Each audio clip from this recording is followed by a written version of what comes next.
안녕하세요. 다양성으로 행복한 TV 다행의 깜실입니다. 지난 시간에는 토머스 암스트롱의 저서 증상이 아니라 독특함입니다를 바탕으로 신경 다양성에 대한 논의가 왜 필요한지에 대해 말씀드렸는데요. 오늘은 토머스 암스트롱이 제안하는 신경 다양성의 8가지 원칙에 대해서 좀 더 자세하게 소개해드리고자 합니다. 신경 다양성의 정의에는 지금까지 신경학적인 문제로 여겨져 온 정신질환을 인간의 신경회로의 자연적인 차이로 바라보는 새로운 인식이 포함되어 있는데요. 이는 미국 심리학회 회장을 역임한 마틴 셀리그만 박사의 긍정 심리학 운동과 그 기원을 함께합니다. ADHD, 자폐성 장애, 불안장애, 기분장애, 난독증 등을 장애로만 인식하고 평생을 살아가는 것은 매우 고통스러운 일입니다. 하지만 새로운 신경다양성 모델에 기반하여 각각의 장애가 가지고 있는 긍정적인 면을 바라보기 시작한다면 장애와 함께하는 삶을 좀 더 희망적으로 살아갈 수 있게 됩니다. 이러한 신경다양성에 대한 개념을 제대로 이해하기 위해서는 다음의 8가지 원칙을 이해할 필요가 있습니다. 원칙 1. 인간의 뇌는 기계가 아니라 생태계처럼 작동한다. 지난 400년 동안 인류는 인간의 뇌의 작용을 주로 컴퓨터와 같은 기계에 빗대어 설명하였는데요. 하지만 인간의 뇌는 기계보다는 생태계에 가깝기 때문에 뇌의 개인차에 관해 이야기할 때는 질병 중심의 접근이나 기계론적 모델보다는 다양한 신경구조의 존재를 인정하는 신경 다양성의 개념을 사용하는 것이 훨씬 적절합니다. 원칙 2. 인간과 인간의 뇌는 역량의 연속선 위에 존재한다. 특정한 자질과 관련된 사람들 사이의 차이는 연속선 위에 존재합니다. 장애가 있는 사람들이 정상적인 인간과 완전히 분리된 무능의 섬으로 존재하지는 않습니다. 그들은 역량의 연속선 위에서 존재하며 정상적인 행동도 그저 연속선 위의 한 지점에 불과합니다. 이것은 중요한 원칙입니다. 우리는 정신질환의 꼬리표를 단 사람들을 가급적 멀리하려는 경향이 있습니다. 이런 식의 편견으로 인해 정신장애인들은 많은 고통을 겪게 됩니다. 생태계와 마찬가지로 우리가 모두 서로 연결되어 있다는 것을 안다는 것은 우리와 신경계의 구성이 다른 사람들을 이해하는 기반이 되어야 합니다. 원칙 셋. 인간의 역량은 자신이 속한 문화의 가치관에 의해 규정된다. 1930년대엔 지능검사 점수가 낮은 사람들을 멍청이, 바보, 천치라고 여겼고 1970년대 초반까지만 해도 미국 정신의학회는 동성애를 정신질환으로 간주하였습니다. 이러한 몇 가지 예만 보더라도 정신질환으로 생각한 것들이 특정 사회적, 역사적 시기의 가치관을 반영한다는 것을 알 수 있습니다. 원칙 넷. 장애로 여겨질지 재능으로 여겨질지는 언제, 어디서 태어나느냐에 크게 좌우된다. 사회평론가 이반 일리이는 문명은 각자 자신의 질병과 재능의 양식을 정의한다고 하였습니다. 고대 문화에서는 조현병이 있는 사람은 신의 목소리를 듣는 사람으로, 강박증이 있는 사람은 정확한 의식을 행하는 재능이 있는 사람으로 여겨졌을 것입니다. 오늘날에도 당신에게 재능이 있는지 아니면 장애가 있는지 정의하는 데는 당신이 어떤 시기와 어떤 장소에 있느냐가 결정적인 역할을 할 것으로 보입니다.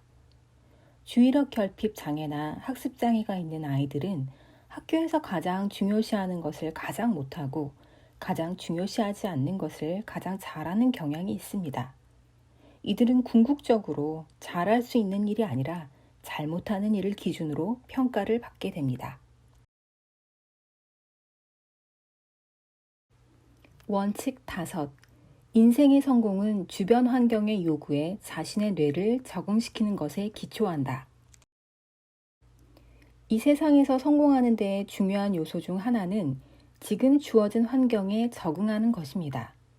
살아남기 위해서는 주변 환경에 적응하기 위해 할 수 있는 모든 것을 해야 합니다. 약물 치료나 행동 수정 치료 등의 방법 등은 정신장애 꼬리표를 단 사람들이 신경 전형적인 사람들과 가능한 한 잘 어울려 살 수 있도록 일반적인 환경에 적응하는 데 도움을 줍니다. 맞는 말입니다. 하지만 신경 다양성을 가진 사람들에게 계속해서 이러한 희생을 강요하는 것이 과연 옳은 일일까요? 신경 다양성을 가진 사람들이 신경 전형적인 사람들과 어울려 살기 위해 노력하는 만큼 우리도 그들의 독특한 두뇌와 어울리는 주변 환경을 찾아주려는 노력과 전략 또한 필요합니다. 원칙 6. 인생의 성공은 주변 환경을 자신의 고유한 뇌의 요구에 맞춰 수정하는 것에도 달려 있다. 개개인이 주변 환경에 적응해야 하는 것은 사실이지만 자신만의 특별한 적소를 발견할 수만 있다면 자기식의 성공을 찾을 수 있을지도 모릅니다. 적소 구축은 유기체가 생존 가능성을 높이기 위해 자신의 주변 환경을 변화시키는 과정을 나타냅니다. 비버가 댐을 짓거나 거미가 거미줄을 치는 것이 적소 구축의 한 예입니다.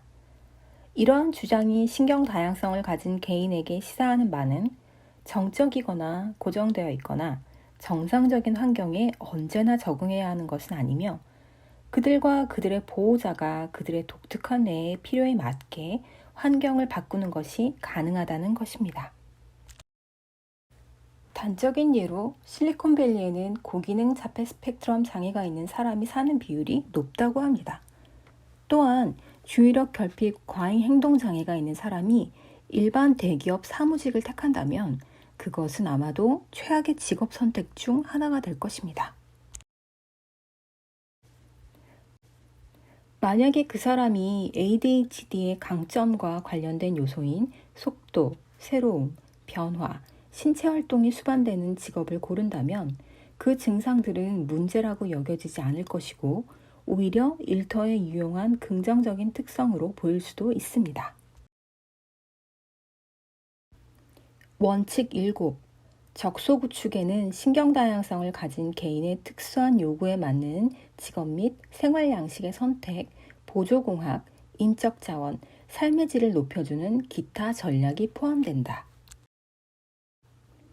보조공학 기기란 컴퓨터 하드웨어, 소프트웨어, 주변 기기 등을 포함한 광범위한 첨단 도구들을 말하며 장애가 있는 사람들이 이전에 해낼 수 없었던 일들을 할 수 있게 도와줍니다. ADHD나 불안증이 있는 사람의 경우 뉴로 피드백 장치가 주의 집중과 긴장 완화에 도움을 줄 수 있습니다. 그리고 난독증이 있는 사람에게는 글로 된 인쇄물을 말로 바꿔주는 첨단 기기가 도움이 될 것입니다. 긍정적인 롤 모델들이나 그러한 인적 자원, 자신의 가장 좋은 점을 봐주는 사람들을 주변에 두는 것도 좋은 전략입니다. 이들은 스트레스 감소, 대인관계 기술 습득, 대안적 학습 전략, 자가치유, 창의적, 영적 개발 등에 대한 자원과 도움을 줄 수 있습니다. 원칙 8. 긍정적인 적소 구축은 직접적으로 뇌를 수정하며 이는 결국 환경 적응력을 높인다. 정신과 의사 노먼 도이지는 신경 가소성 개념을 바탕으로 대안적 학습 전략이나 혁신적 기술을 통해 어느 때라도 뇌를 변화시키는 것이 가능하다고 하였습니다.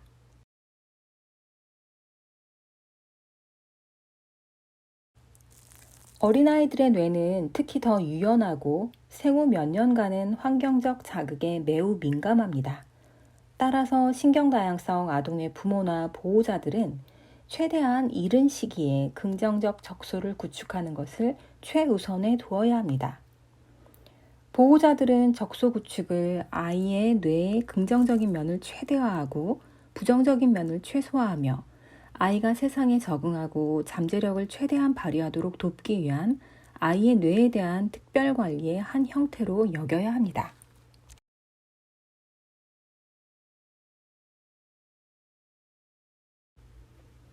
지금까지 신경다양성의 8가지 원칙에 대해서 알아보았는데요. 마지막으로 신경다양성의 개념을 정의할 때 반드시 알아두어야 할 것이 있습니다. ADHD, 난독증, 자폐성 장애, 지적 장애, 조현병과 같은 장애는 그 증상이 심각할수록 본인뿐만 아니라 그들의 가족에게도 말할 수 없는 고통을 안겨준다는 점을 잊지 말아야 한다는 것입니다. 신경 다양성의 개념을 받아들인다고 해서 장애로 인한 피해를 회피하거나 고통이 사라지지는 않습니다.